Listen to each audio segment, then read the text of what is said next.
Oh, what a Monday. Oh, boy. This is short of some kind of big free agent signing in baseball for the Brewers. It's a big weekend that just happened, and now we get a chance to talk about it. We're not done with it yet.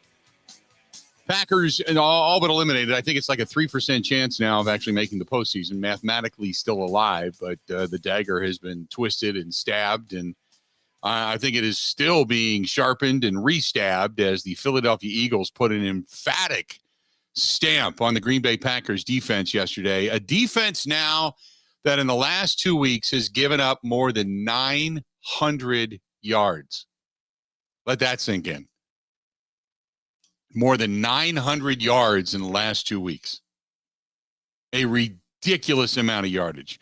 363 yards rushing last night. 363 yards rushing last night. That's just craziness. Craziness. 908 total net yards this defense has given up in the last 2 weeks. What was supposed to be, at least on paper, looked like a defense that was going to be staunch. You know, getting Jair back, he's paid, he's locked up. And quite frankly, I'm kind of tired of his antics because, again, when you're getting your ass kicked on a regular basis, you don't go out and start doing dances and finger pointing and double birding it, and you just don't do that. But the defensive front of this Packers team is atrocious. Just awful.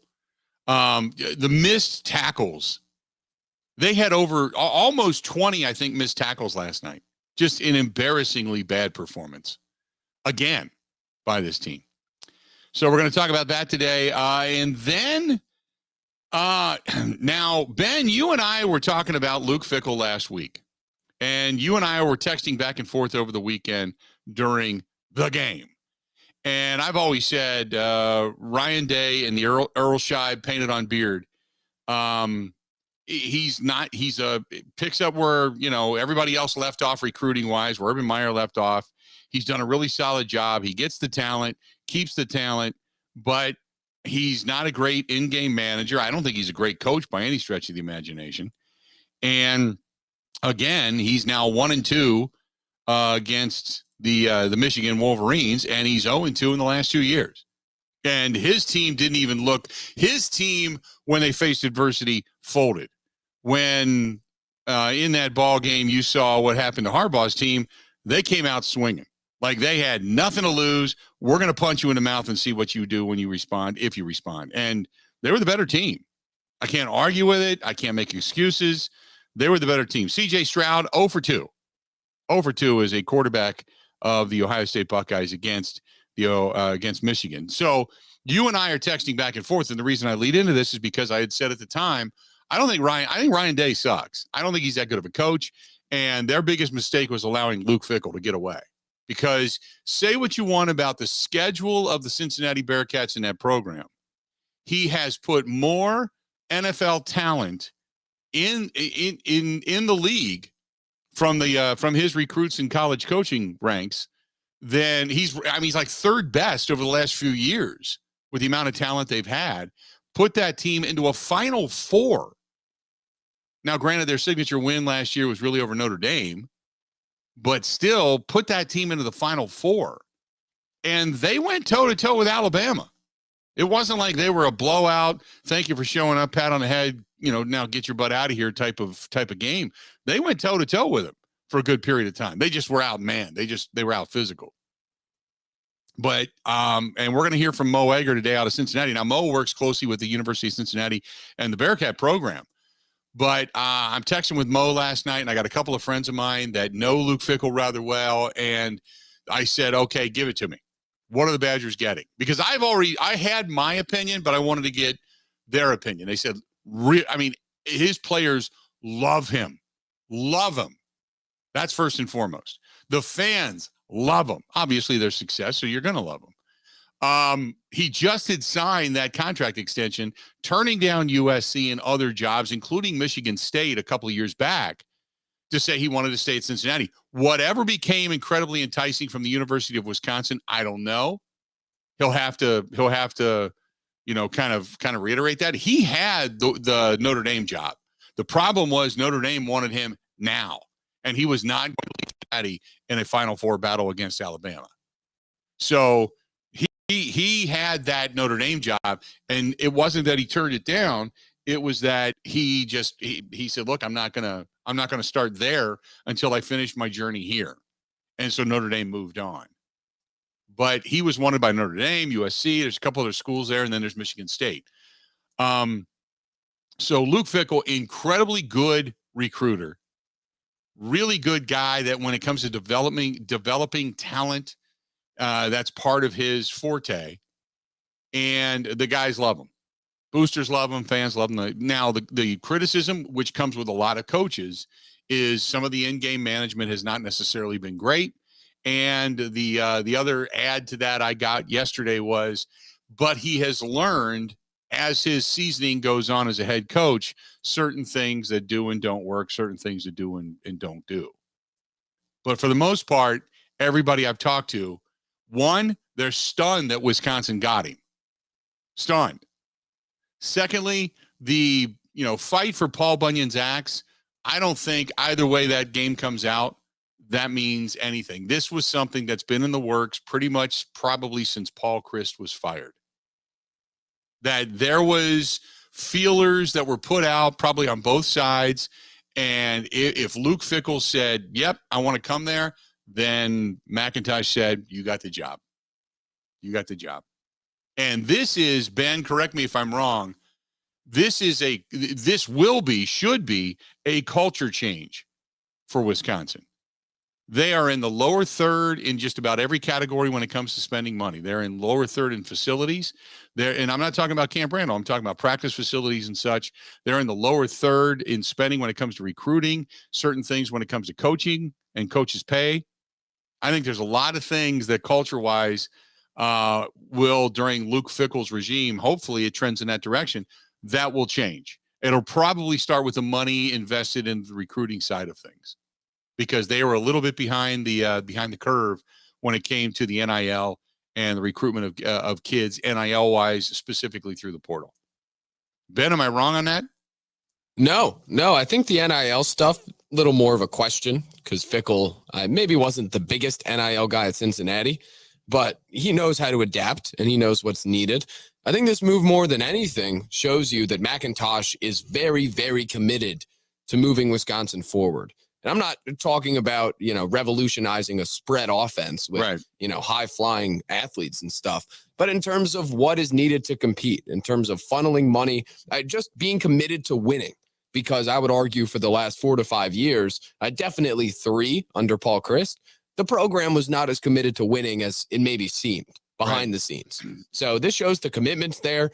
It's a perfect fit. I was completely floored when the news came out, not for the fact that, the fit makes perfect sense. I wasn't floored that the job would be open and would be his if he wanted it. I was floored that he would leave Cincinnati for Wisconsin, because he's already shown that he was going to stay for, Michigan State, Notre Dame. And I guess it's a good thing. It means Wisconsin is viewed at least by Fickell, as a good enough job to make this jump, which I think is a significant part of this. I think even when you get USC and UCLA into the Big Ten, I still think, USC probably higher on that scope, but I still think that you have Ohio State, Michigan, Penn State, and then maybe USC and then Wisconsin. Your top 4 or 5 in what will then be the Big 12, Big 13, whatever it happens to be by the time it's all already done. But 14, 15, 16, depending on how big this grows, you're still one of those top programs. And you're still, while you're on the outside looking in of a team like Ohio State, you're still right there staring down that barrel of playing near the top spot in the Big Ten, should you put this train back on the tracks. Now, also, Nebraska's up their game with hiring Rule. So if you want to call it that, they're obviously going, hey, we're going to bring in another name as well. Now, I don't know if Fickell ever was approached about the Nebraska job. That I couldn't tell you. Maybe he was. You got to figure he was. I don't know how serious the talks were. And here's the other question. I don't know what, and again, hopefully he answers this. What made Wisconsin so much more attractive than the other jobs that are out there, than the other people that came calling? And that I really want to know that. I really want to know that. Not to say, you can go pound your chest, but at least you have that ability to say, okay, here's something that the Badgers excel in, or the optimism the Badgers program has. Something to that effect. I could give my sense on it. Go ahead. When you look at Wisconsin versus Nebraska, Nebraska can boast an unlimited sum of money, booster support, like their NIL programs go crazy. All the fan support, obviously, but they've been largely irrelevant for 20 plus years, 25 years. So it's a little bit more of a rebuilding job there because they don't have a very recent track record of success. Right. Though you do have ridiculous money around you. At Wisconsin, maybe the money isn't as good. He's getting paid a lot salary-wise, but I mean money in the program, NIL, things of that nature. The money isn't as good, but they have a long track record of success where you could look right back to 4 years ago and say, okay, it shouldn't be that hard to get Wisconsin back to that. I would agree. You can turn, especially if you get a transfer portal quarterback that is pretty good quality, mid to upper mid-level, and you can develop him even further than what maybe his talents were expected to be. And you can put yourself right back in the map. But the big thing that he's going to have to find is additional talent to go around the quarterback position. And I'm going to be excited to see what he does with the offense, in the sense of, do you go with because remember, I started talking, we're going to talk with Mo Egger from WLW out of Cincinnati in the ESPN radio in Cincinnati coming up in about an hour and 15 minutes from now.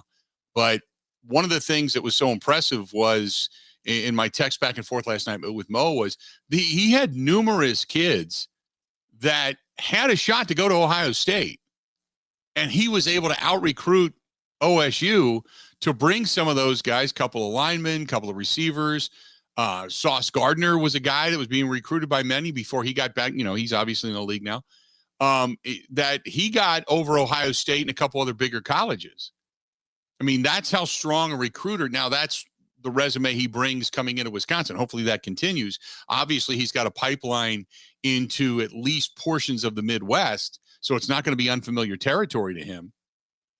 But he was recruiting, if you've ever been to the campus of the University of Cincinnati, it's small. It's in a war zone, and it's small. It's not a big campus at all. It's not like he's got this massive facility, and it's just not. They've renovated I don't even know what it's called now, but it used to be the old Nippert Stadium. That's what they play in. They've renovated it to expand seating, but I still think they're like at 40 or 50,000. It's not a big stadium at all. My high school used to sell it out years ago. I shouldn't say I didn't do it, but my high school sold it out better than University of Cincinnati football did. Cincinnati football got put on the map when Brian Kelly went there. And Brian Kelly turned that program around and made them at least recognizable. And then what Luke Fickell did was take it and run with it, and obviously put him into a title contention last year. So, and he took it over for Tuberville, who was a disaster. Right, so he knows what it's like to take over a somewhat broken situation and fix it. Right. Yeah. Tuberville was you're right. He was an awful disaster. And a lot of people just want to forget about him, that he was even in the midterm guy between Brian Kelly and Luke Fickell. But he did wonders with that program. Absolutely. 877-867-1670. Jason says, can you see any of these Cincinnati players transferring to come to play for Fickell? Yeah. They liked him that much. So to answer your question, yeah, it happens with coaches all throughout football. When coaches leave, there are players that are attached to them, or maybe commits that are attached to them and want to go play for that coach, that back out of their commitment to a college and they go to a different area. They go to a different school. So, obviously we're talking about, Lincoln Riley. So, and what went on there.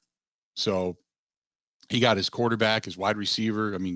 Caleb Williams has been fantastic out there. And he was the guy that, left and went with Lincoln Riley. He was in a brief breath associated with the Badger program. I think. Oh, former Wisconsin quarterback Caleb Williams. Right. Wish it was more, I think, a hold your breath, wishful thinking situation, but he was at least mentioned. And I think Wisconsin came in a distant second to Lincoln Riley and USC. But and watching Caleb Williams play the other night, holy mackerel, that guy! I just kept thinking to myself, what if he'd end up with the Badgers? Oh my goodness. 877-867-1670. If you want to find us, that's phone number to do so. Hit us up over on Twitter at Bill_Michaels, at Bill_Michaels, at Ben Z. Kenny, producing the show. Ben Kenny today, back from Philadelphia. We'll talk more about that. Find us and watch us over on Facebook, on YouTube, on Twitch TV. You can always email the program, thebillmichaels@gmail.com. Find us on Spotify, Apple, iTunes, and Google Podcasts. And the website is thebillmichaels.com. Good stuff. This portion of the program right away brought to you by our friends at Bud Light, the official beer sponsor of the Bill Michaels Sports Talk Network. Stay tuned. We got more coming up right after this. Covering Wisconsin sports like a blanket. This is the Bill Michaels Show on the Wisconsin Sports Zone Radio Network.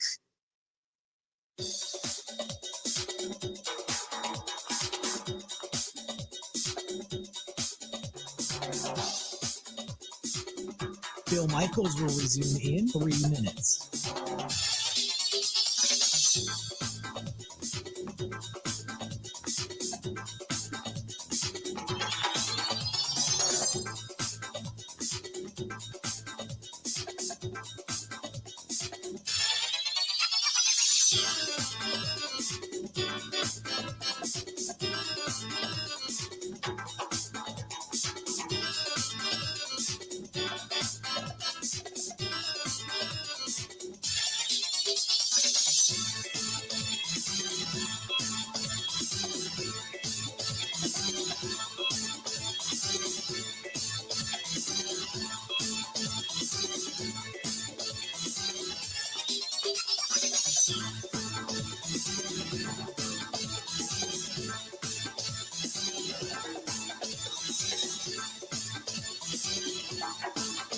Bill Michaels will resume in 2 minutes.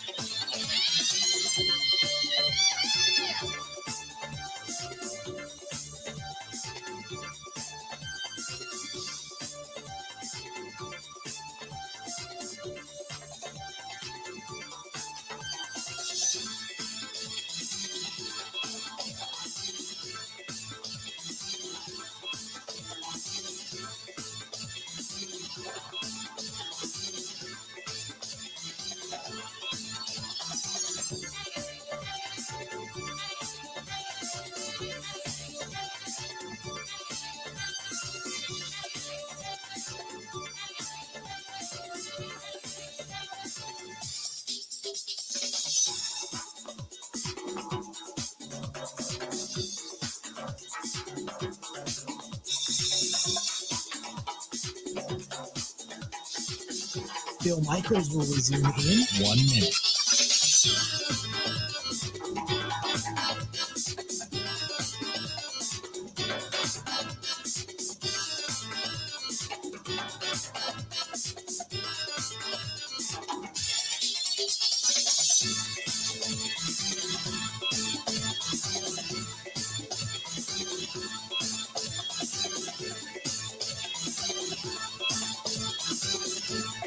Bill Michaels will resume in 30 seconds.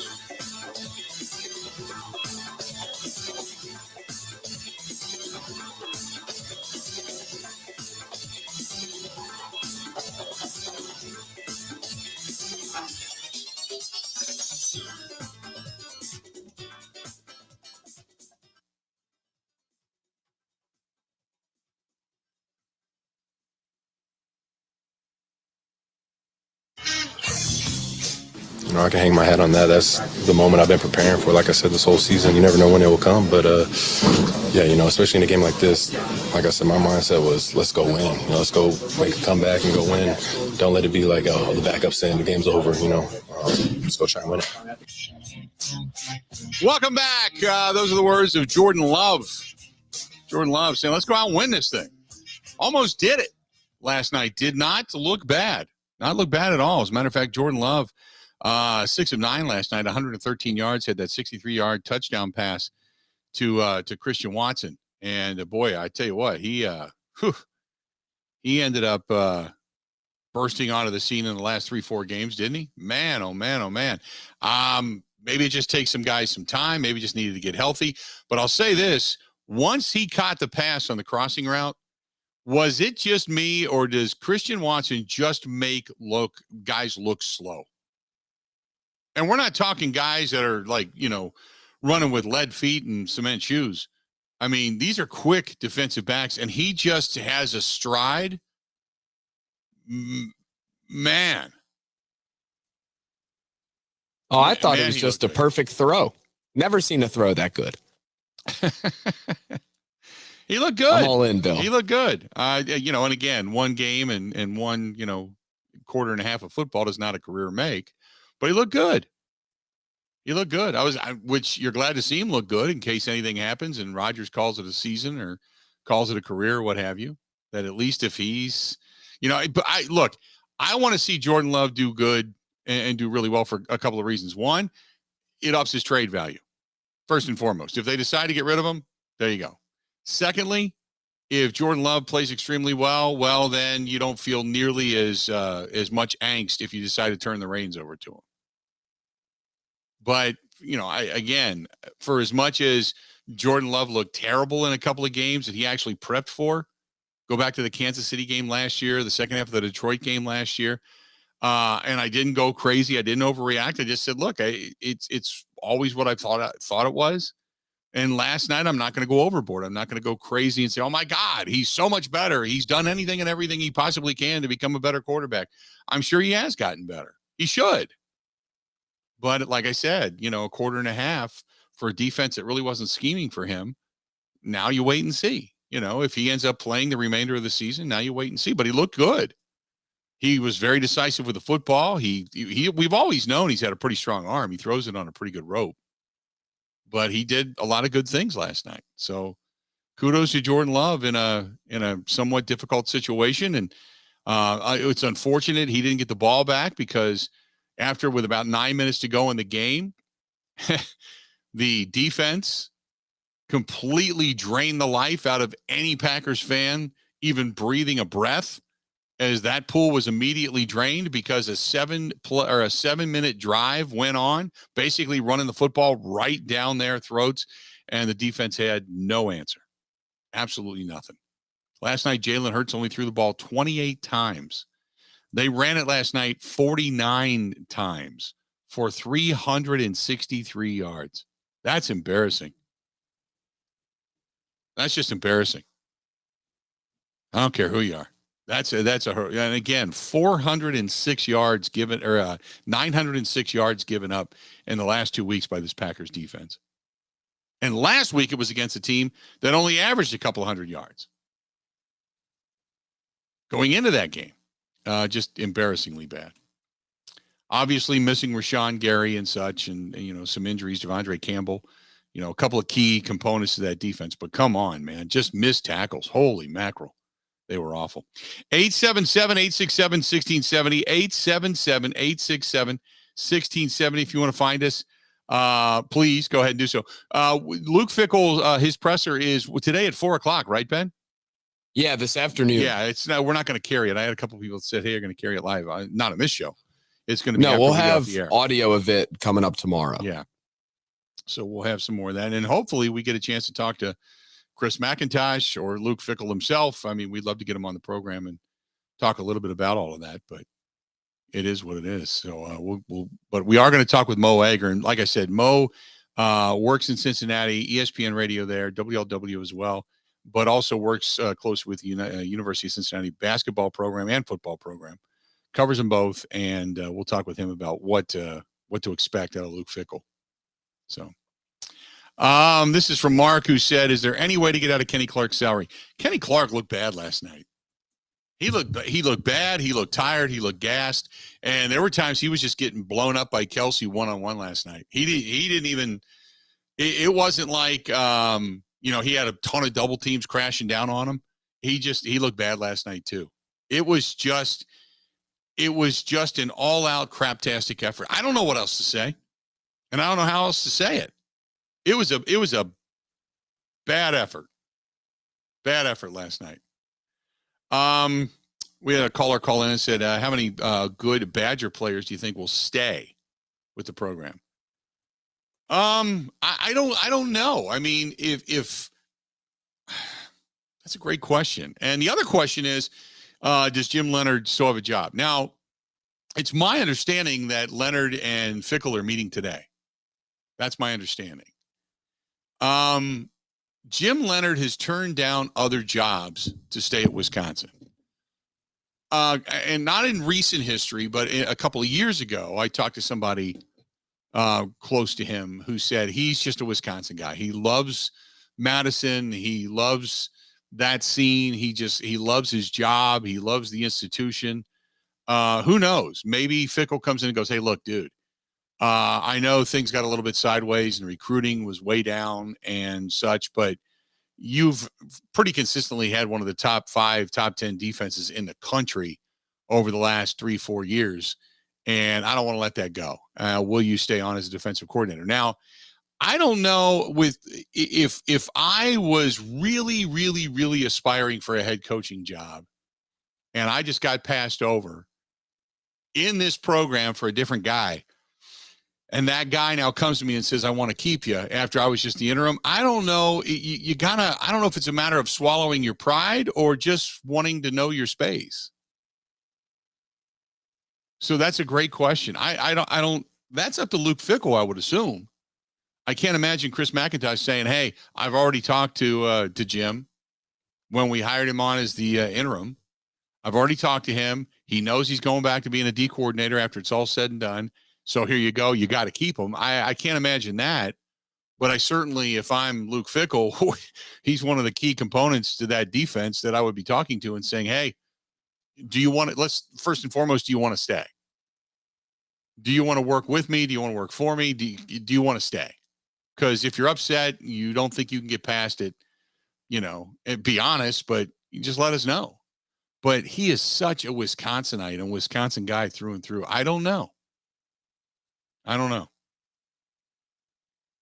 That'd be a really, really interesting dynamic. And if it worked out, it would be one of the most unselfish, unself-centered moves that I can recall in a long, long time. Because even interim coaches who get the job happenstance-wise, 9 times out of 10, they're blown out. They know if they don't get that job, then that institution, that team they're coaching, they're pretty much done. They're on their way out the door. So I don't, And again, now you look at, hindsight being what it is. Everybody talks about whether or not Jim Leonhard should have taken the Packers job. I would love to see what this defense and the aggressiveness would look. When was the last time, and Ben, I know you're short-lived into this particular area and Packers, lore, but can you tell me the last time you saw a defense out of the Green Bay Packers that was we are going to take it to you, we're going to punch you in the mouth and let the chips fall where they may, as opposed to we're going to keep everything in front of us, we're going to play on our heels, we're going to play not to lose type of defense? I can't remember the last time I saw that. There's not one off the top of my head. Maybe the first year that the Smith brothers walked through the doors at 1265, Preston and Zedarius. They brought an attitude. They brought a pomposity. They brought a charisma. They brought a confidence. And maybe that was the last time that I saw anything like that really start to blossom in Green Bay. But I can't remember, has this team ever had a Troy Polamalu type of safety? Have they ever had a Ray Lewis type of linebacker? Have they ever had, when was the last time they had the likes of a Gravedigger on the line of scrimmage? 2010 had those guys, right? Yeah. At least some of them. Some of them, yeah. They were, Ryan Pickett, big body, yeah. Cullen Jenkins played solid till he got hurt, and he was worried more about free agency than he was about coming back and playing through the stretch run to try to put them into the postseason. Clay Matthews. Yeah, Clay Matthews was a tenacity guy, but just in the trenches up front, you had BJ Raji, very quick feet, good big body, leverage. He had a tenaciousness to him. CJ Wilson, Howard Green, they had that rotation of those big bodies that would come in and kind of grind on you and wear on you, and then let everybody else kind of clean it all up. And then obviously you had a good safety in Nick Collins. He loved to hit. He had good coverage capability, good wheels. You know, A.J. Hawk was sideline to sideline, even though people already had thought, you know what, trade him for Marshawn Lynch, throw him into the deal, get rid of him. Thank God they didn't, because he was the guy that basically had his best season and orchestrated a lot of that defense as the signal caller in the middle. So it just, you know, they had a good defense, but they were more opportunistic. They rushed the quarterback, got him off his mark, and they were very opportunistic at taking the ball away. And the number one guy doing that was obviously Charles Woodson, the Defensive Player of the Year that year. But I don't remember, probably going all the way back to 96 was probably the last time they had a defense that just wanted to take it to you, that just wanted to punch you in the mouth. That might be the last time. That might be the last time. 877-867-1670. Want to find us? Please feel free to go ahead and do so. This portion of the program brought to you by our friends over there at New Mail Medical, treating guys with ED all over the state of Wisconsin, well beyond the borders, and getting it done with a 98% success rate. That's 98% success rate at treating it. All but saying, hey, we can cure you. That's a 98% success rate. So they don't say they can cure you for sure, guaranteed, but it's damn close. Then when it comes to feeling tired, feeling moody, feeling sluggish, if you just kind of run down and just dragging, you can't figure out why, could be low T. If you're over the age of 30, stop in and get your numbers checked. Takes you maybe 10 minutes. Maybe 10 minutes. Tell them we sent you. Call them 414-455-4451, 414-455-4451. That's the New Mel Medical Center, plus the all-in-one weight loss program. They can really help you out. It's working for me. It can work for you, too. Stay tuned. We got more of the Bill Michaels Show coming up next. Covering Wisconsin sports like a blanket. This is the Bill Michaels Show on the Wisconsin Sports Zone Radio Network. One of the worst things that you can hear, you have cancer. The worst is when you hear the words, your child has cancer. When a child is diagnosed with cancer, it changes their world. Sometimes they can't even do things that they really love, like playing soccer, riding a bike, going to prom, attending school. Children with cancer spend a lot of time away from others, time in the hospital, treatments, tired, nauseous, and they feel isolated. That's where Special Spaces Wisconsin steps in. They provide these children with a special space where they can not only sleep, but they can play, they can heal, they can spend time away from the challenges of their illness. It's a customized bedroom designed just for them. How about a princess castle or a pirate ship or a sports-themed bedroom? They transform that child's existing bedroom into a place that only he or she can imagine, a place for them just to be a kid. This effort is done with teams of dedicated volunteers and sponsors, just like our friends from Pella Windows and Doors of Wisconsin and all the community partners. If you'd like to find out more or to donate, go to specialspaces.org. That is specialspaces.org.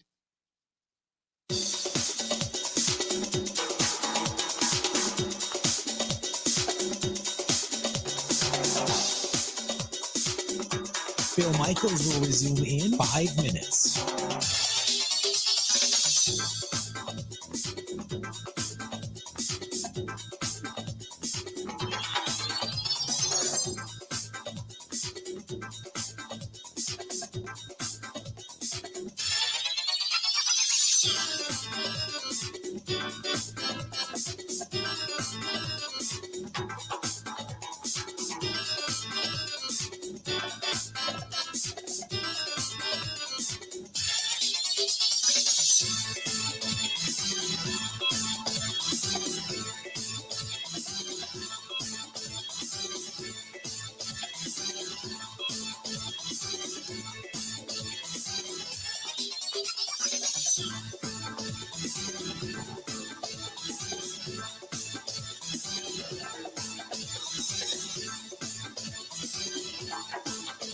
Bill Michaels will resume in 4 minutes.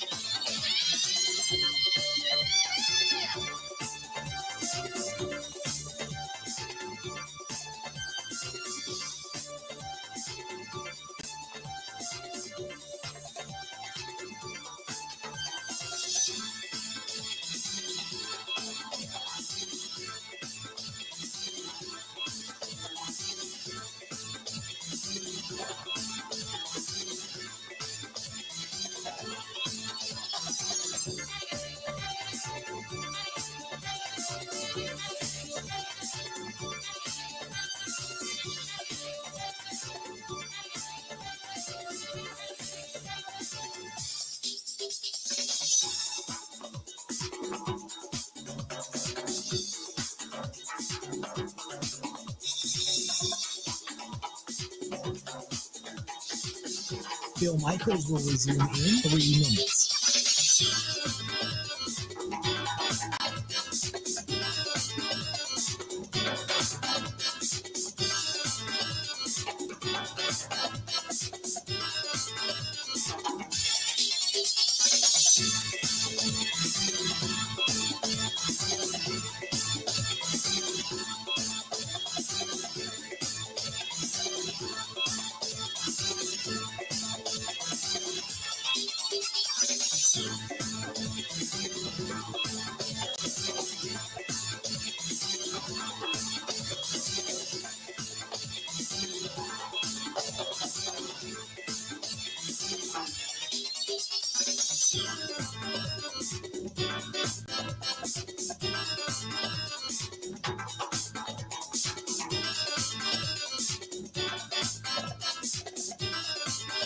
Bill Michaels will resume in 2 minutes.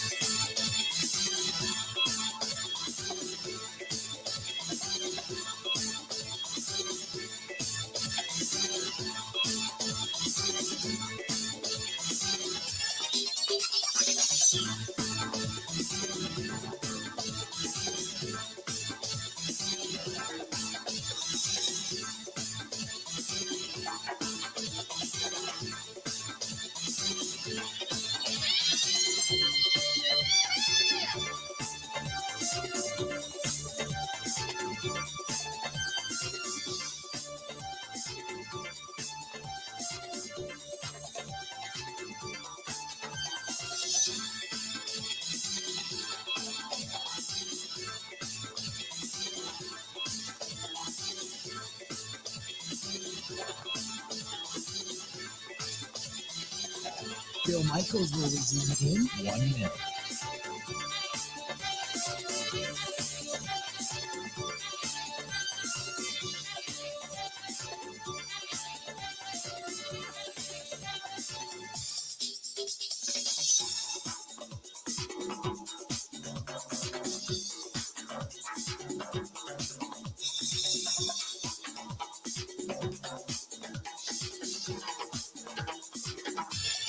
Bill Michaels will resume in 30 seconds.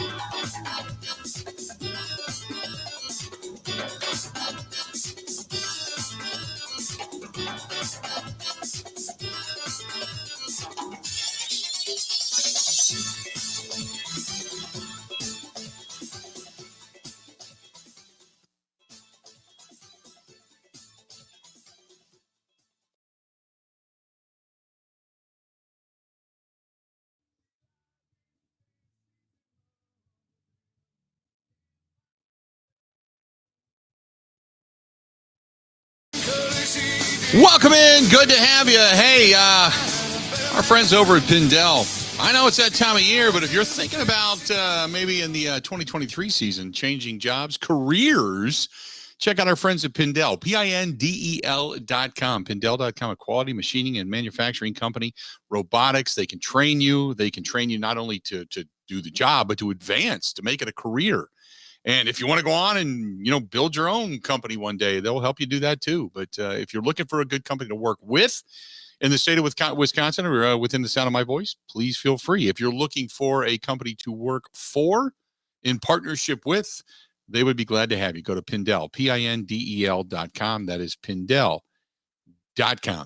877-867-1670, 877-867-1670. This is from Mark, who says, both the Badgers and the Packers coaching staffs need to go. This has been a subpar year for football in the state of Wisconsin. It's been embarrassingly bad from what the predictions were and what the expectations are to where they have actually ended up. This is awful.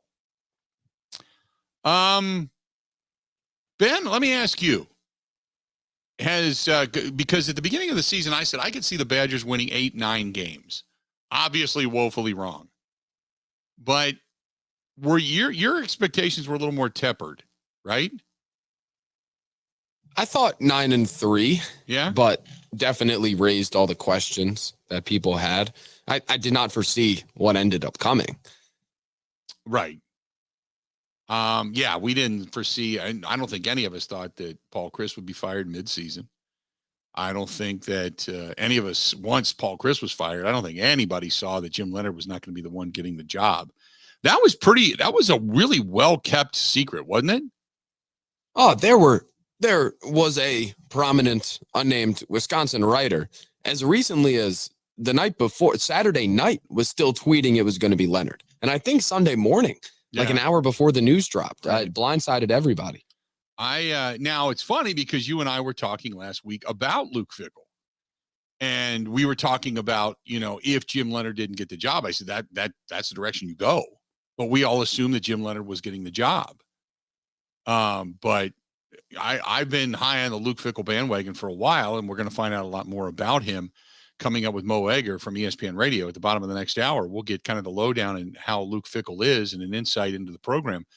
But I've just heard so many good things from people there that have really opened my eyes. Now, like I said, the argument always is and always will be when it comes with coaches, how good are they in game?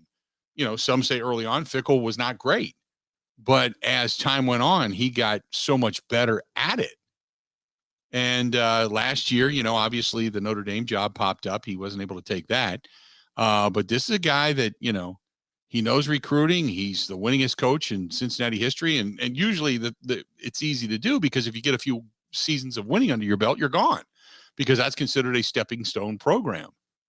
Now you wait and see if, say, a guy like Braylon Allen decides to stay. I know there was a couple of automatic decommits like right away. Chris, was it Tarek? The 4-star recruit, he got out of it.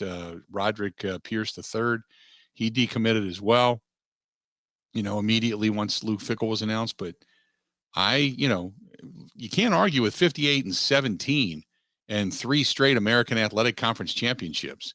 He won titles in 20 and 21. He was the consensus coach of the year in 2021 with a 13-1 record. And he obviously last year went to the college football playoffs. I mean, hey, he's had success. He's had success. So it's not even about the on the field or lack thereof for me. Right. He succeeded at Cincinnati. No offense, but they're not. What number in terms of popularity program are they in the state of Ohio? 2? Oh God, no.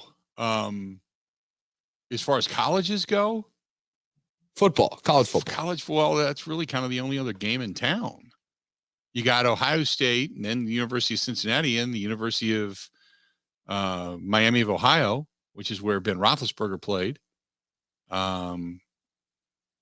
There's the Ohio Bobcats in Athens, Ohio. The Dayton Flyers. I don't even know if Dayton has a football team anymore. Like Xavier University is more known for basketball because they don't even have a football team. So, yeah, I mean, UC would probably just by default almost be the second program in the state. Yeah, I guess my point is he has shown an off-the-field ability to build, and that's more important to me than on the field. Right. I don't care if he messes up 4th down decisions as long as the recruiting's healthy and there's talent in the building and good staffs and all that stuff. Yeah. I've said all along, look, I know that the schedule isn't a murderer's row playing for the University of Cincinnati, but he's had success. And, you take a guy like, let's say, Lance Leipold. Well, Lance Leipold wasn't playing Alabama every week when he was playing, coaching Buffalo, but he got that recognition. And all of a sudden, next thing you know, Kansas is on the map. He's done some good things there, so you can only play the teams that are on your schedule when you take it over.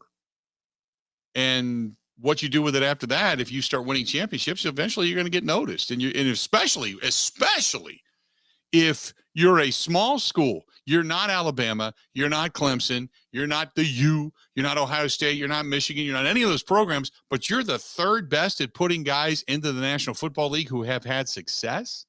Yeah, you're going to get noticed. I know we got people on hold. Hang in there. We also got Matt Mitchell coming up. He's going to be joining us from the Action Network. Talk a little bit about the betting over the weekend because there were some upsets there too. Stay tuned. We got a whole lot more of the Bill Michaels Show coming up after this. Ready? This is the Bill Michaels Show on the Wisconsin Sports Zone Radio Network.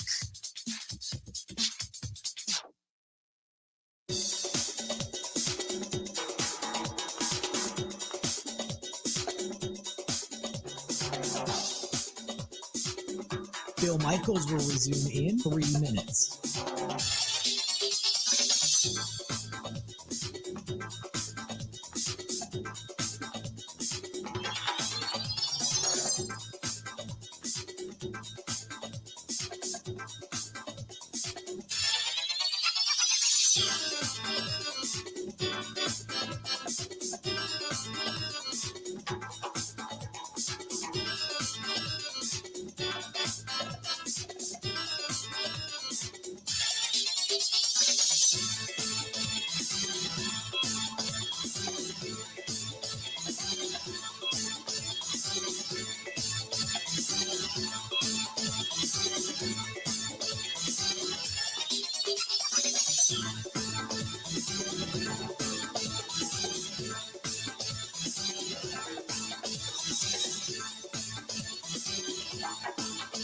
Bill Michaels will resume in 2 minutes.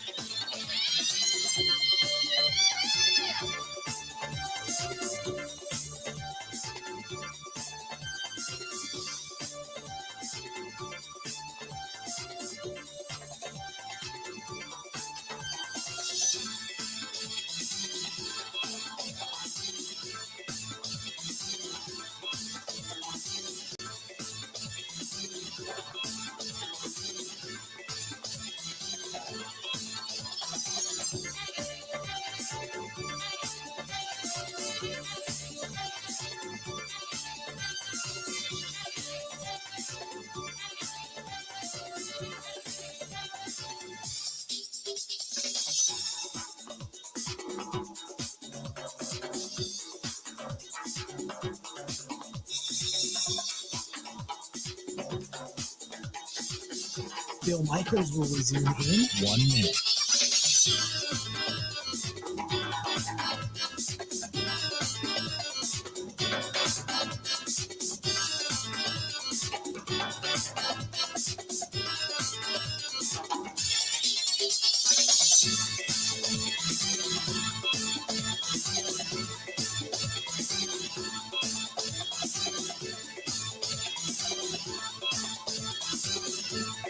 Bill Michaels will resume in 30 seconds.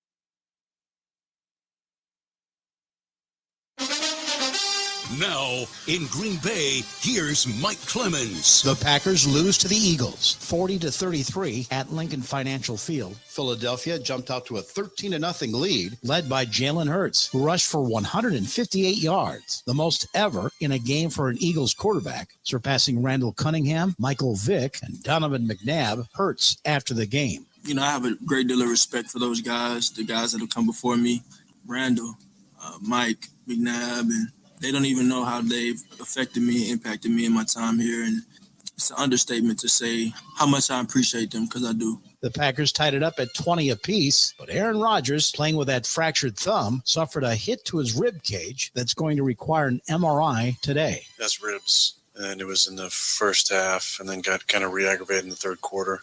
Just having a hard time breathing. I was worried about a punctured lung as well. Jordan Love took over in the fourth quarter and threw a 63-yard touchdown pass to rookie receiver Christian Watson, his sixth of the season, who showed off his speed. I take a lot of pride in my speed. I think that's a big part of my game. So, anytime I can create a little bit of separation and, just get that edge, obviously there's opportunity for big plays.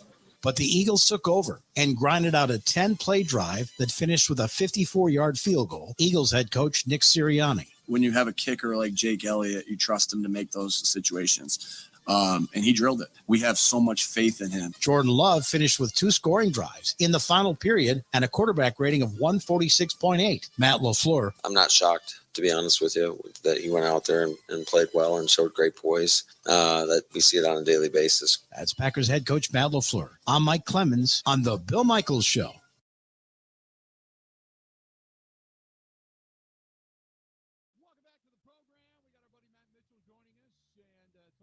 our friends at Potawatomi Hotel Casino. Potawatomi, go to paysbig.com. Potawatomi Hotel still this month, still some time, as a matter of fact, if you want to get in. As they still have one of those Chevy Tahoes to give away. Stop in, check out paysbig.com. That's paysbig.com. Potawatomi Hotel Casino in downtown Milwaukee. Matt Mitchell of the Action Network, old boy Uncle Mitch over there on Twitter, joining us now on the hotline. So, first of all, Matt, first and foremost, Green Bay Packers defensively giving up 900 yards in the last couple of weeks. I know the quarterback situations for both teams going into the game in Chicago is iffy. Is that even on the board in Vegas at this point? Because we don't even know if Justin Fields or Rodgers is going to play. Yeah, usually you have to wait for the quarterback situation to solidify itself before they will drop it. Checking right now, I am not seeing it. But I will.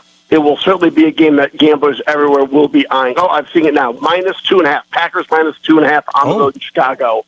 A very interesting line. Certainly indicates to me that Rodgers won't play. Okay, so we're kind of leaning in that direction. Does Jordan Love's performance in the last quarter of that game last night have any bearing on this situation? And are we still questioning whether or not Justin Fields is actually going to be on the field in that game? There's some speculation that Fields' injury might be season-ending. So I'm very interested and intrigued by this line because 2.5 is, with home field advantage, that's essentially a pick 'em. With giving Chicago a short home field advantage in a Jordan Love versus whomever backup in Chicago, that does feel more like an entry apiece. But the way the Packers are playing and scoring, I'd still lean to the Packers. Chicago looked absolutely dreadful, and I think as long as Fields is off the field, they've turned back into pumpkins. There's some really interesting games this coming weekend. One of them being, and just betting wise, Detroit at home, giving 1.5 to the Jaguars. Now Detroit went. I mean, they gave anything and everything they had in that game on Thanksgiving. They had won a few straight up until that point. Jacksonville getting a big win over the weekend as well. This is a really small spread though for these two teams. Yes, as a Bills fan who was just sitting down to Thanksgiving dinner with about a minute left in that Bills-Lions game, boy, they couldn't have really made me a bad dinner guest for a short period of time there. But yeah, Detroit caught a lot of breaks, but Dan Campbell continues to be the worst coach in the NFL in the third quarter. Staff makes no defensive adjustments. Jacksonville has a very good staff, a very good head coach, a Super Bowl champion head coach. They play a lot better at home than they do on the road, though. So I think the spread indicates that. But Detroit, after some speculation that they might quit on Dan Campbell, they're coming off a very impressive, I think, 2-game stretch. I think, the line indicates it's anybody's game, and I would tend to agree. It's going to be kind of a wait and see where this line goes. The Jets, they find a spark. They sit their starting quarterback, bring Davis in. He lights it up and looks extremely good. In the meantime, the Vikings sitting at 9-2, kind of comfortable right now. Second place right now in the NFC. They're only given 3 in this ball game coming up next week with a noon kickoff against the Jets. Yeah, the Jets franchise dying for Zach Wilson to sit on the bench, especially after that disastrous press conference. Mike White, Western Kentucky's own, a friend to gamblers everywhere, absolutely lights it up yesterday. And, the Jets seem rejuvenated. They seem ready to rally behind Mike White. Minnesota defense, nothing special. I would take the 3 right now if you're looking to get involved in this game. I don't see it getting any higher. And I don't see Zach Wilson hitting the field anytime soon, especially after that performance. Minnesota struggled against a good defense in Dallas when they got their doors absolutely blown off at home. Jets defense, very similar. Excellent cornerbacks. Some people that can, shut down Justin Jefferson as close as you can to that. Though, of course, it does give you pause because it's the kind of game that can get out of hand early if Minnesota comes out scoring. Jets might not be able to keep up, but it's a game to watch, and I think the Jets are a team to be reckoned with right now. I think the big game next weekend is the AFC Championship rematch, and that's this time Kansas City on the road in Cincinnati. Kansas City actually giving 2.5. The Bengals coming off a really good defensive performance. They should get Jamar Chase back for this game, but Cincinnati's offense has looked a little stagnant since Jamar Chase went down with the injury. So give me your thoughts on that game. That one's actually in Cincinnati. Yeah, Cincinnati's big problem early in the season was kind of disastrous offensive line play. They've shored that up. And since then, they've been, I believe, a top 5 unit after the first couple of weeks. So Kansas City not one to get a ton of pressure anyway. So I think the over is an interesting play in this one. If the weather holds, you never know. Early December in Cincinnati, you never know what's going to happen. But if this game stays dry, totals at 51.5, it might seem square, but there could be an awful lot of passing touchdowns, especially if Jamar Chase comes back. And hard to imagine both teams don't score 24 in this one. Kansas City looks incredible. They took care of business, covered as a huge favorite against the dreadful Rams yesterday. They look like a team that is peaking at the right time. Though I wonder how long that will continue, but should be an incredible game. Hey, real quick, your Thursday night game, the Bills, who just did eke by on Thanksgiving Day, they're 5.5-point favorites going into New England to take on the Patriots. Man, that seems like a big spread against Bill Belichick. The last time the Bills and Patriots played in that playoff game in Buffalo, when it was negative 1,000,000 degrees, was arguably the best sports watching experience of my entire life, when the Bills scored a touchdown on every single drive that they had throughout an entire playoff game. I'm sure that is fresh in the mind of the Patriots and their fan base and their coach. It is an awful lot of points for a defense that's this good against a offense struggling as much as Buffalo's is. Von Miller going to be out indefinitely. They have been totally snake bit on the defensive front. There's a reason that the Patriots plus 5.5 is shaded at minus 114, certainly indicating that more people like the Patriots than the Bills in this one. And in a season where underdogs have feasted, I think taking the 5.5 is the right play. Matt, we're going to talk again on Friday. Looking forward to it. Enjoy the rest of the week. We appreciate it, pal. Okay. Thanks, Bill. Good luck, everybody. There you go. Matt Mitchell, old boy, Uncle Mitch over there on Twitter, the Action Network. You can find his stuff. Great to have him on board and part of our friends from Potawatomi Hotel Casino. Go to paysbig.com, paysbig.com for all the action at Potawatomi Hotel Casino. We're going to talk with Eric Baranchek of the Green Bay Press Gazette. Bottom of the next hour, don't forget, we're going to get the Luke Fickell lowdown. Mo Egger from ESPN Radio in Cincinnati is going to be joining us as well. Stay right where you're at. Don't go anywhere. More of the Bill Michaels Show coming up right after this.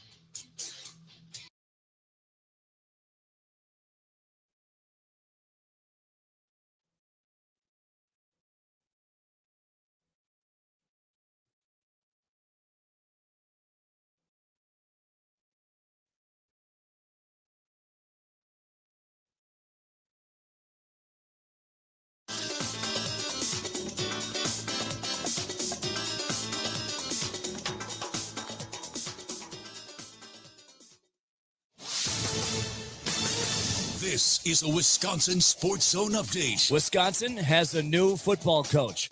The Badgers surprised the college football world by bypassing interim coach Jim Leonhard and hiring Cincinnati's Luke Fickell to replace Paul Chryst. Now, Fickell has been extremely successful with the Bearcats since taking over in 2017. He's gone 53-10. That included a 13-1 record in 2021 as Cincinnati became the first team from outside of the Power 5 to make the college football playoff. To the NFL, the Green Bay Packers playoff hopes are essentially non-existent now following a 40-33 loss to the Philadelphia Eagles on Sunday Night Football. Jordan Love also got into the game, finishing 6 for 9 for 113 yards and 1 score after Aaron Rodgers left with a rib injury. That's ribs. And it was in the first half and then got kind of re-aggravated in the third quarter.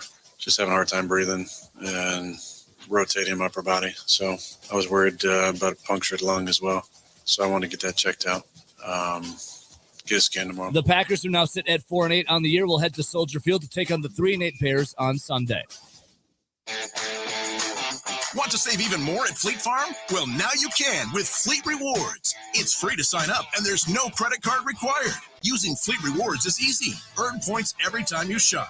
Plus, get exclusive member offers, birthday and anniversary perks, free tire rotations, and more. Download the Fleet Farm app or create an account at fleetfarm.com/rewards to start earning points today. Fleet Farm, proudly serving the Midwest since 1955. 30 points and 11 rebounds from Giannis Antetokounmpo, while Grayson Allen would pitch in 25 as the Milwaukee Bucks would beat the Dallas Mavericks 124-115 at the Pfizer Forum yesterday. And Wisconsin basketball back from the Bahamas, getting third place in the battle for Atlantis. We'll have the Big Ten ACC Challenge tomorrow night at the Kohl Center when they welcome in Wake Forest for an 8 o'clock tip. For the Wisconsin Sports Zone Network, I'm Ebo.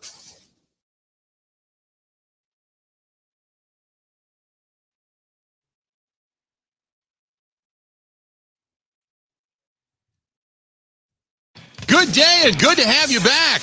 Bill Michaels Show, hour number 2.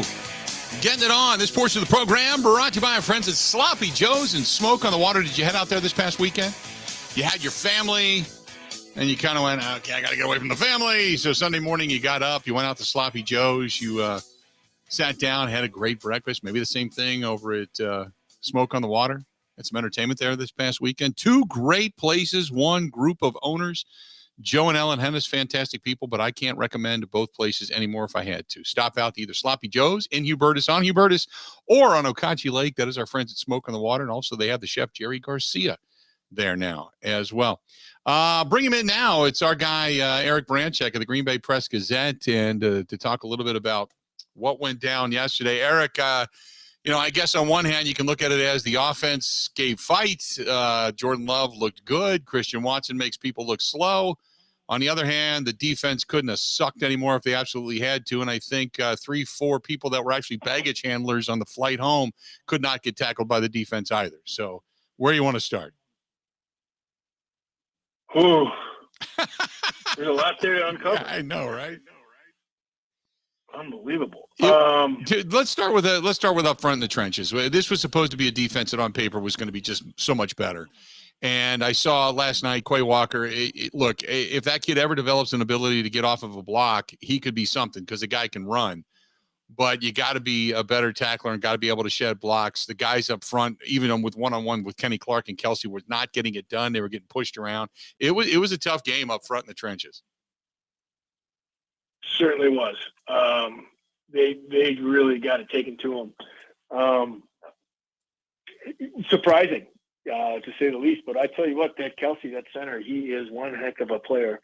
And they got a couple of guards there that are pretty good too. So, not to mention that right tackle that doesn't give up any sacks. So that was a tough deal for those guys up front, and the front seven.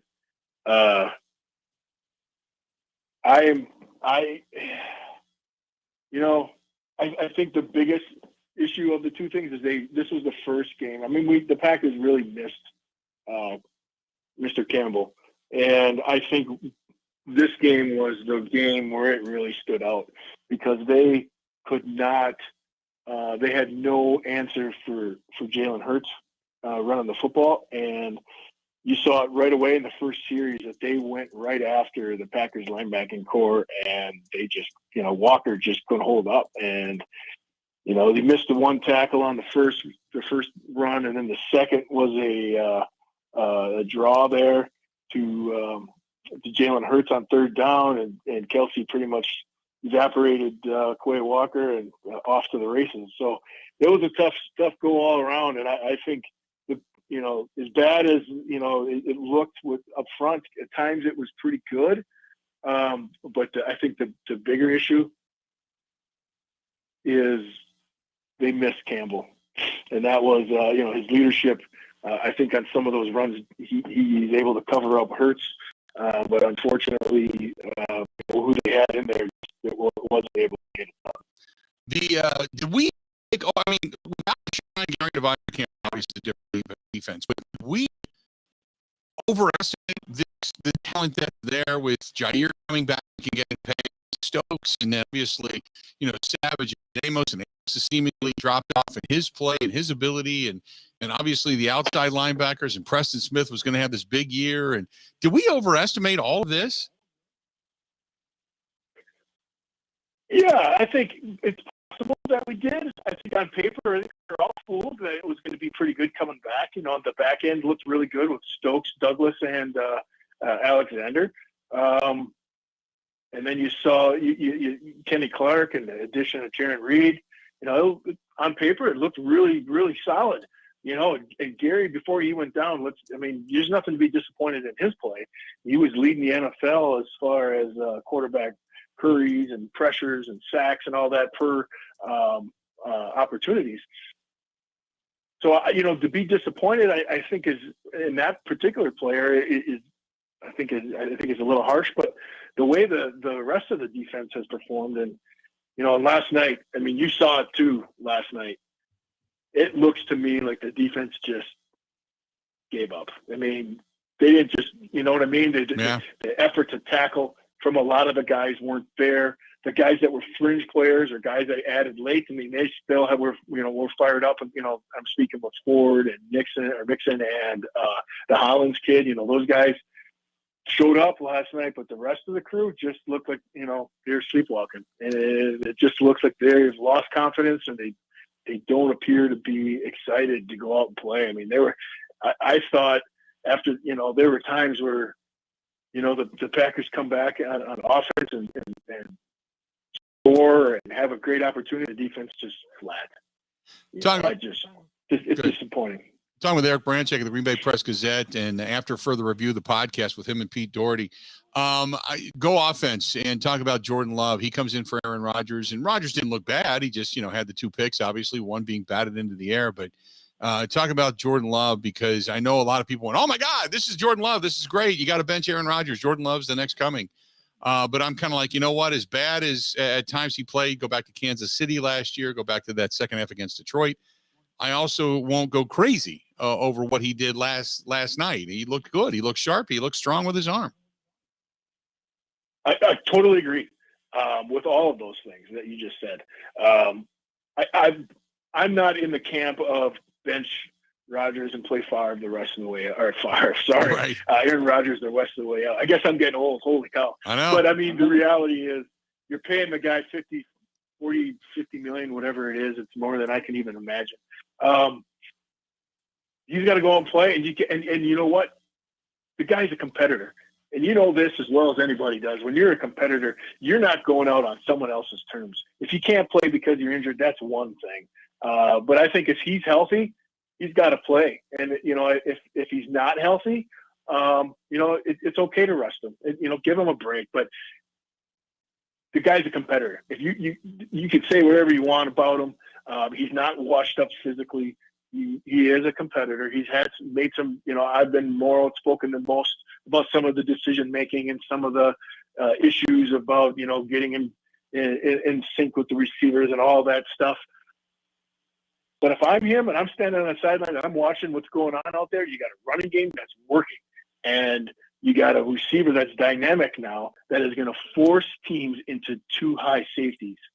That is a really good thing, because what that's going to do for you is going to open up the run game, and you're going to drive the ball up the field that way. And then you get to play action passes, and you get, then when the teams get tired of getting pounded on, they're going to bring a safety up, and that's when you strike them. And you saw it last night a couple times after the touchdown. So let's go back to the Cobb touchdown.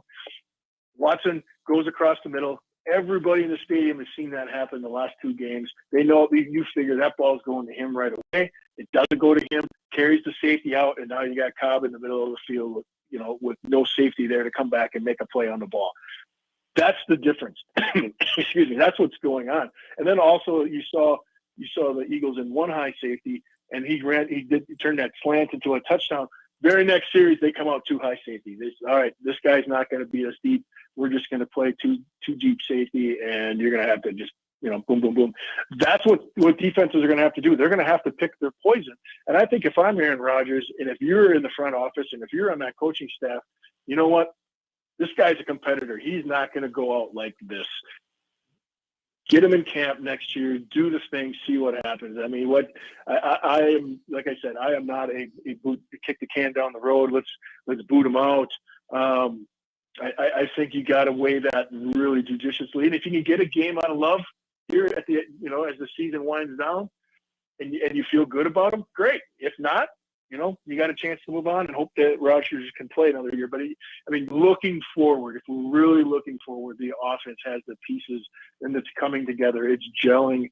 The running game and the addition of the emergence, I guess, of Watson looks really good. Like, there's some dynamics there. There's something that you can hang your hat on and feel good about, which earlier in the season just wasn't there. By the way, we're talking with Eric Branchek of the Green Bay Press Gazette, joining us for a few minutes, talking about last night's contest. Now, there's still mathematically, I think, a 3% chance of actually making it to the postseason. But what are you looking for the rest of the way? I don't think Matt LaFleur is going anywhere. I think Joe Barry won't. He may not even make it to Black Monday. He may be gone like that night after the last game and the final gun sounds. But what else are you looking for out of this club now that they pretty much have zero hope?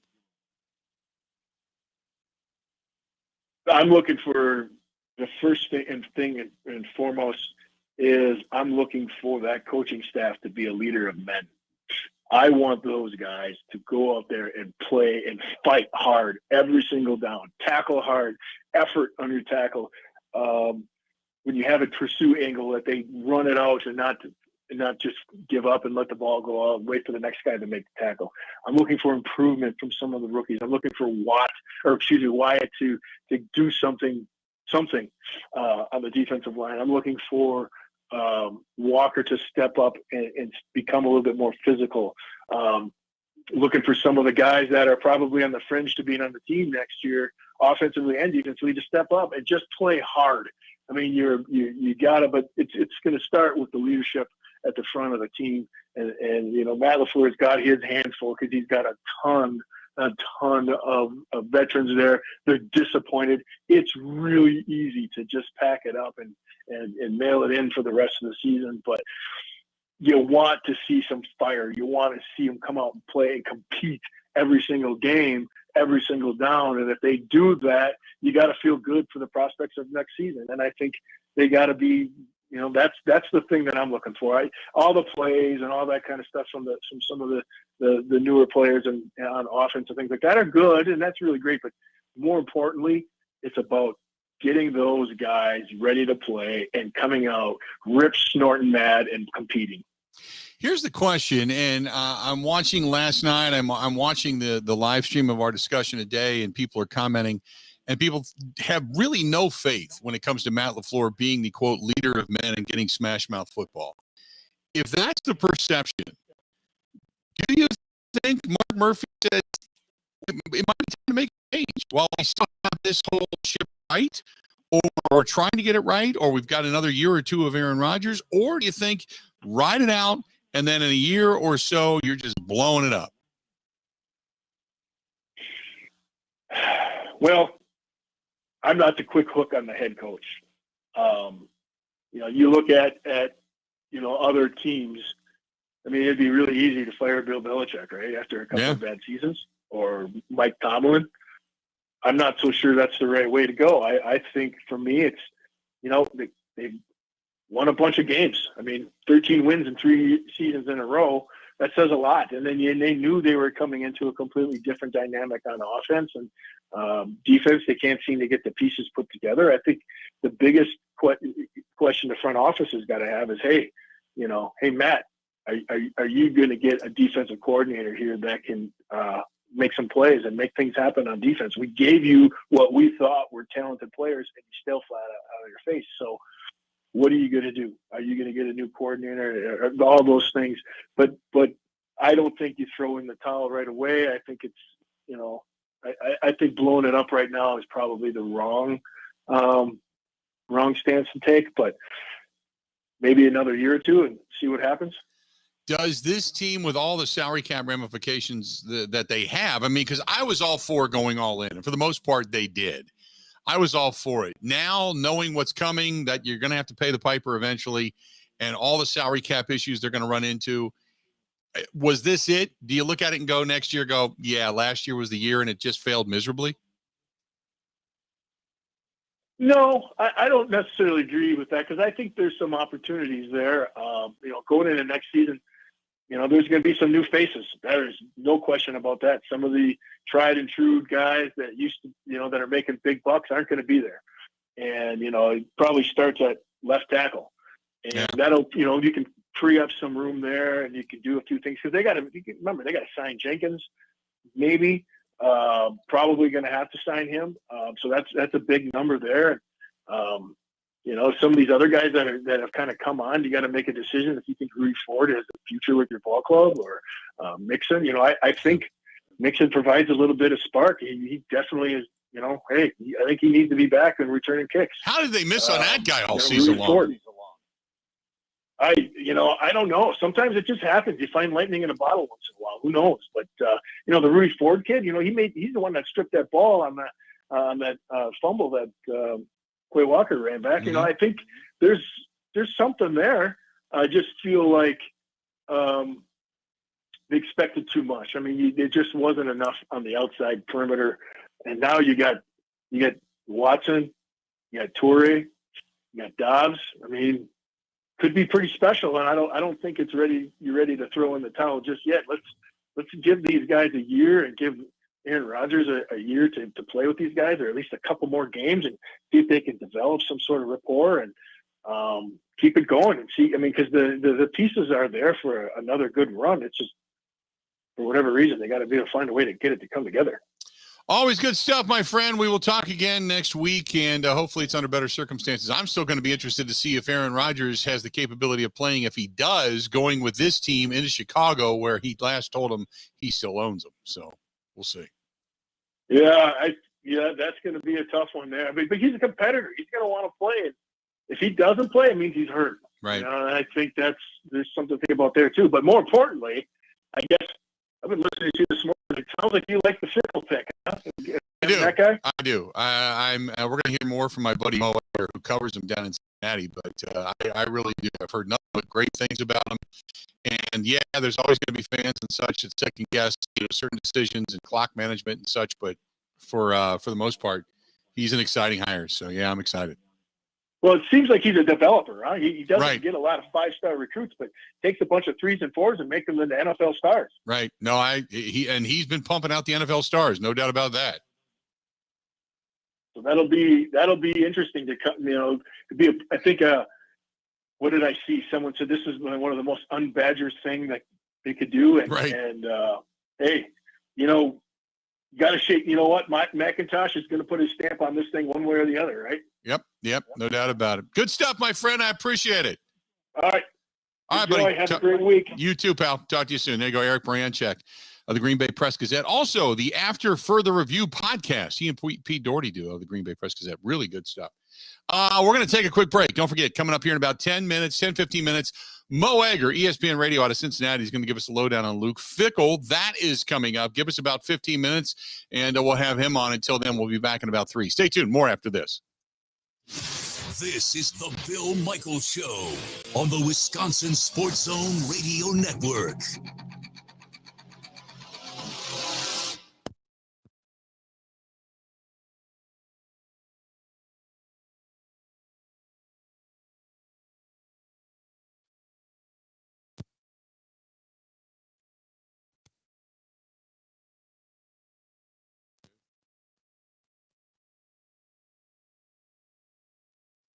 Check.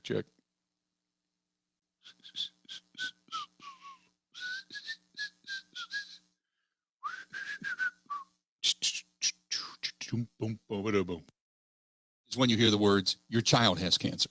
When a child is diagnosed with cancer, it changes their world. Sometimes they can't even do things that they really love, like playing soccer, riding a bike, going to prom, attending school.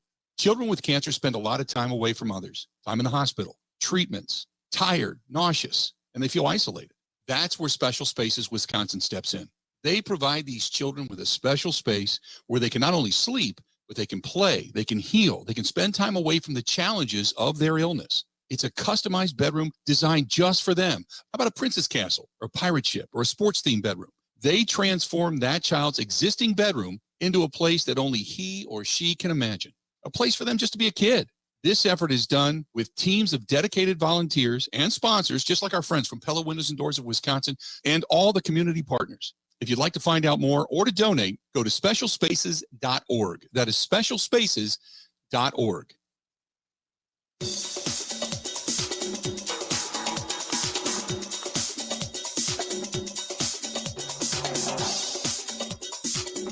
Bill Michaels will resume in 3 minutes.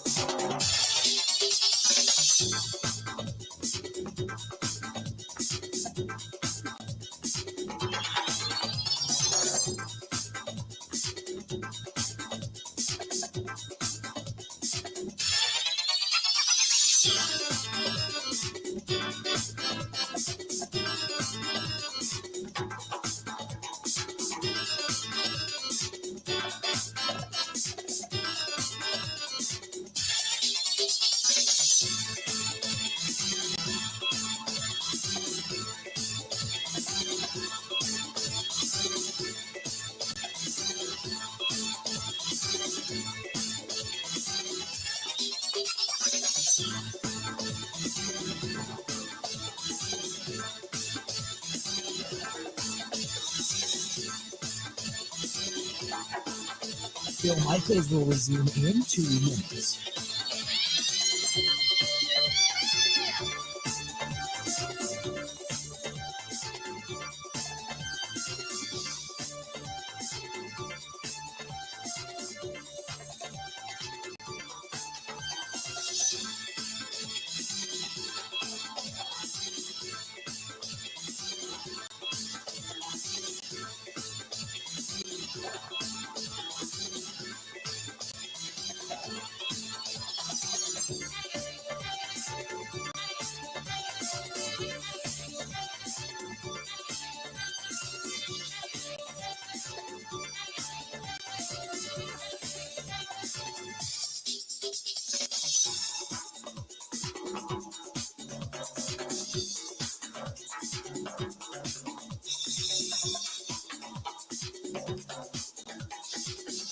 Bill Michaels will resume in 1 minute.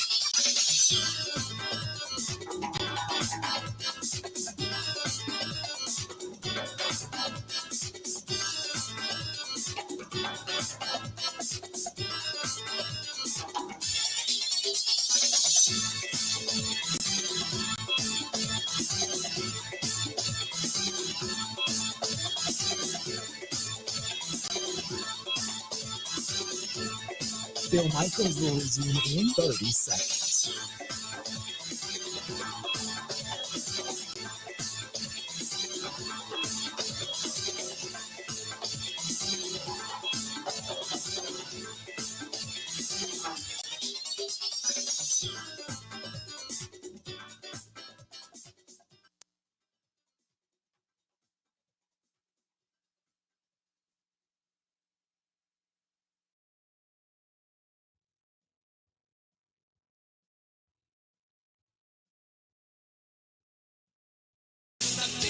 It's holiday season. You're going to shop local, maybe even eat local. And that is our friends at San Giorgio and Calderon Club, Old World 3rd Street, downtown. I know a lot of you were there this past weekend heading down to the Bucks game. And whether you're stopping over to say hi to Gino and the gang at the fine dining Italian restaurant, you can always stop over and say hi to Robin and the gang over at San Giorgio and the Napolitana Pizzeria. But both places, they serve up cider boys. They pair a lot of that stuff up with cider boys from right here in our own backyard. Really good stuff. Great food. Some of the best Italian food you're ever going to put in your mouth. Stop down. Calderon Club, San Giorgio, right next to one another. Old World 3rd Street, right across the street from the Hyatt, downtown Milwaukee. Make it your before or after sports destination when you're downtown. 877-867-1670, 877-867-1670. Now, for those that did not know, over on Twitter that maybe follow me, I asked the question, how do you view the Badger hiring of Fickell? A great move, a good move, a bad move, or a wait and see move? 63.5% of you, a huge number, say this is a great move. 16.8 say a good move. Only 1.2 say it's a bad move. And those that did respond in the bad move era segment, I should say, we're kind of hoping that Jim Leonard were going to get the job. And 17.9% and growing say we're just kind of wait and see. So there you go. 877-867-1670. 877-867-1670. If you want to find us, please go ahead and do so. What I said, coming up here at the bottom of the hour, we're going to talk with Mo Egger of ESPN Radio. So I know we got a couple of technical things going on, so let's do this. We'll just go back to break. We'll come back. We'll get Mo Egger on the line from ESPN Radio out of Cincinnati, and we'll talk with Mo. Just because I think some things are fluctuating here, I just want to make sure we're good because we want to make sure things are set up when we get Mo on the line. So I know you're on hold. I know people want to talk some Badger football. I know people want to talk Packer football. Hang in there. Hang in there. We got a lot more of the Bill Michaels Show coming up right after this. Covering Wisconsin sports like a blanket. This is the Bill Michaels Show on